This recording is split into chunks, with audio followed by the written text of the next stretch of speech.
Czytanie to piękne hobby, któremu można oddawać się o każdej porze dnia i roku. Nie da się jednak ukryć, że to właśnie wtedy, gdy wieczory stają się dłuższe, temperatura za oknem spada, a liście czerwienieją i cicho opadają na ziemię, nasza ochota na książki rośnie najbardziej. W połączeniu z amerykańskim świętem Halloween, skomercjalizowanym już do granic możliwości i atakującym nas z każdej witryny, reklamy i półki sklepowej, wielu z nas zaczyna szukać w tym okresie czegoś z lekkim dreszczykiem strachu. Dlatego dziś polecę Wam kilka moich ulubionych lektur na chłodne, październikowe i listopadowe wieczory.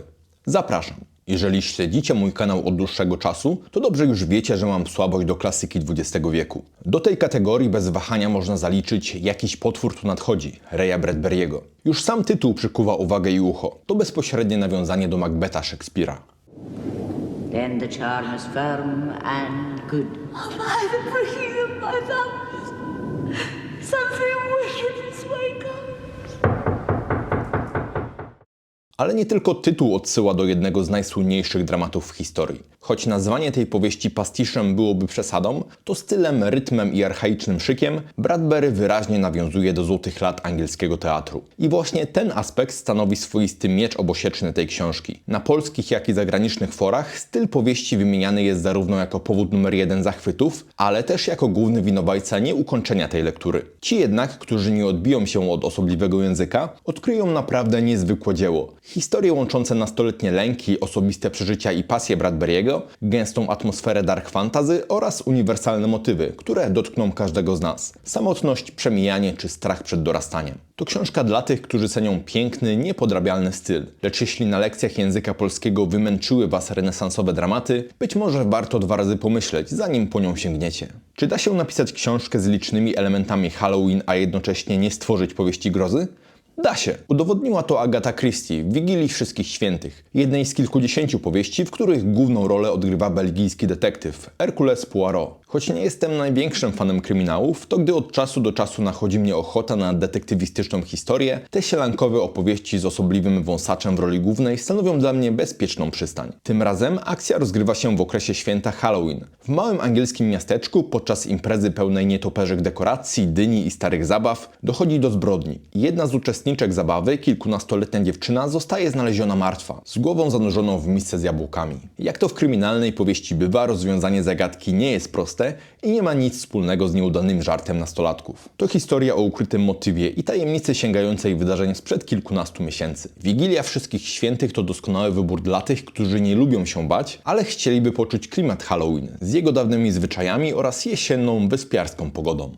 Psychoza Roberta Blocha to kolejny bezsprzeczny klasyk, który swoimi ikonicznymi scenami zapisał się na trwałe w historii literatury i kina. Znajdziemy tu wszystko, czego można oczekiwać od dobrego thrillera psychologicznego. Jesienny nastrój z krótkim dniem i przenikliwym chłodem, odosobniony motel na uboczu, makabryczne morderstwo w niewyjaśnionych okolicznościach oraz prywatne śledztwo siostry ofiary. Historia stworzona przez Blocha to oczywiście żaden zwykły slasher. Jej fundamentem są psychologiczne zawirowania i traumy wyniesione z dzieciństwa. A tłem fascynacja mrocznymi zakamarkami ludzkiego umysłu. Co więcej, nie jest to opowieść całkowicie oderwana od rzeczywistości, gdyż inspiracją dla autora był autentyczny seryjny morderca, Ed Gein. Oczywiście przez to, że postać Normana Batesa była później wielokrotnie wykorzystywana w popkulturze, większość z nas zna lub przynajmniej domyśla się finału tej historii już po kilku pierwszych stronach. Mimo to gorąco polecam sięgnięcie po tę powieść, bo Psychoza to wciąż znakomite, niepokojące czytadło. To pozycja dla osób, które lubią odkrywać klasyczne sceny i popkulturowe tropy w ich oryginalnej formie. Autor nie owija tu w bawełnę. Historia jest szybka i intensywna. Jeżeli lubicie ciężkie tomiszcza, które czyta się tygodniami, Psychoza może okazać się dla Was zbyt krótka, bo to książka na 1, góra 2 wieczory.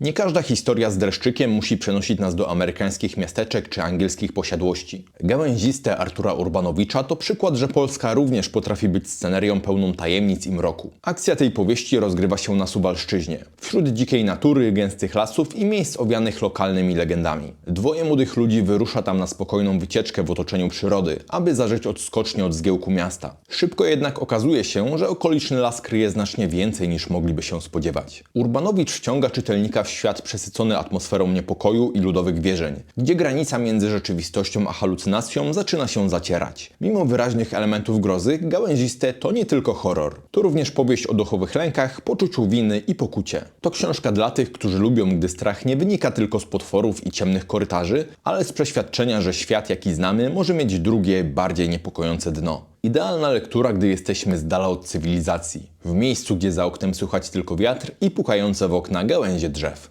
Przejdźmy teraz do opowiadań i nowel, w których również nie brakuje dreszczyku. Tutaj ponownie sięgnę po klasykę, zarówno tę zagraniczną, jak i lokalną. Zacznijmy od Edgara Allana Poe, bo to właśnie jego twórczość stała się inspiracją dla tysięcy późniejszych autorów grozy, w tym także dwóch, o których wspomnę dalej. Zagłada domu Asherów to jeden z najbardziej rozpoznawalnych tekstów amerykańskiego mistrza mroku. Jak większość jego dzieł, wyróżnia się niezwykle plastycznym, barwnym językiem, który od pierwszych zdań budzi niepokój i poczucie nadciągającej katastrofy. Narrator, a zarazem główny bohater, otrzymuje list od dawnego przyjaciela, Roderika Ushera, którego stan psychiczny wydaje się wyjątkowo niepokojący. Bohater wyrusza więc do jego rodzinnej rezydencji, niegdyś wspaniałej posiadłości starego rodu, dziś popadającej w ruinę. Szybko okazuje się, że nie tylko dom, ale i cały ród Asherów stoi na granicy rozpadu. Z każdym dniem atmosfera gęstnieje, a dziwne odgłosy i coraz bardziej niepokojące wydarzenia prowadzą do nieuchronnego, makabrycznego finału. To krótkie, lecz intensywne opowiadanie, lektura na około godzinę. Idealnie sprawdzi się u tych, którzy cenią historię o powolnie narastającym napięciu, przesycone melancholią i gotyckim nastrojem. Edgar Allan Poe udowadnia tu, że prawdziwa groza nie musi krzyczeć. Wystarczy, że szepcze zza ściany starego domu. Lovecraft to kolejny autor, którego przedstawiać zwyczajnie nie trzeba. Robi to za niego sam lovecraftiański horror, który na stałe zapisał się w annałach literatury grozy. Ten specyficzny podgatunek kładzie nacisk na kwestie psychologiczne, lęk przed nieznanym i poczucie bezsilności wobec obojętnego, bezkresnego kosmosu. Jesień wydaje się idealnym momentem, by zapoznać się z tym niebanalnym autorem i samemu zgłębić mitologię Cthulhu. Zawsze warto samodzielnie wyrobić sobie zdanie na temat klasyki. Mnie na przykład Lovecraft swoim stylem zwyczajnie usypia. Niejednokrotnie musiałem zaczynać jego historię po kilka razy, gdyż oczy same mi się zamykały przy czytaniu. I wiem, nie brzmi to w 100% zachęcająco, ale za każdym razem, kiedy już pokonywałem senne majaki, byłem naprawdę poruszony jego prozą. A opowiadanie, w którym główny bohater odkrywa, że jest potomkiem człowieka i małpy, do dziś budzi na mojej twarzy lekki uśmiech. To literatura dla tych, którzy cenią klimat nad akcję. Dla czytelników lubiących mroczne opisy, archaiczny język i to szczególne uczucie, że coś ogromnego i złowrogiego czai się tuż poza granicą ludzkiego postrzegania.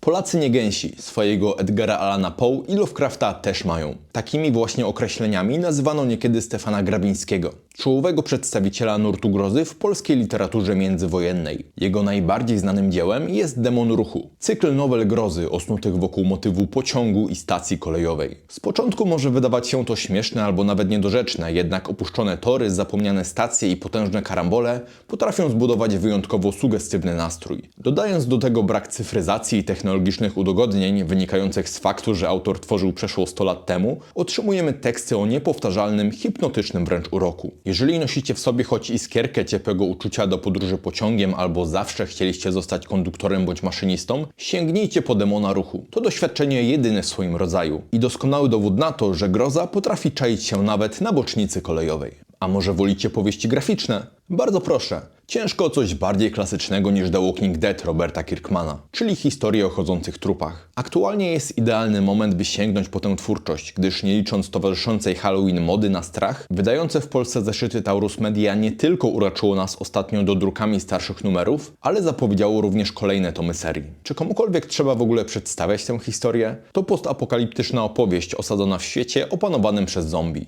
Śledzimy w niej grupę ocalałych, którzy za wszelką cenę próbują przetrwać w rzeczywistości, gdzie ludzie bywają gorsi od potworów. To pozycja idealna, jeśli uwielbiacie chodzące trupy. A jeśli oglądaliście serialową adaptację i myślicie, że nic was już nie zaskoczy, grubo się mylicie. Choć początkowo komiks i serial idą ramię w ramię, z czasem ich ścieżki coraz bardziej się rozchodzą.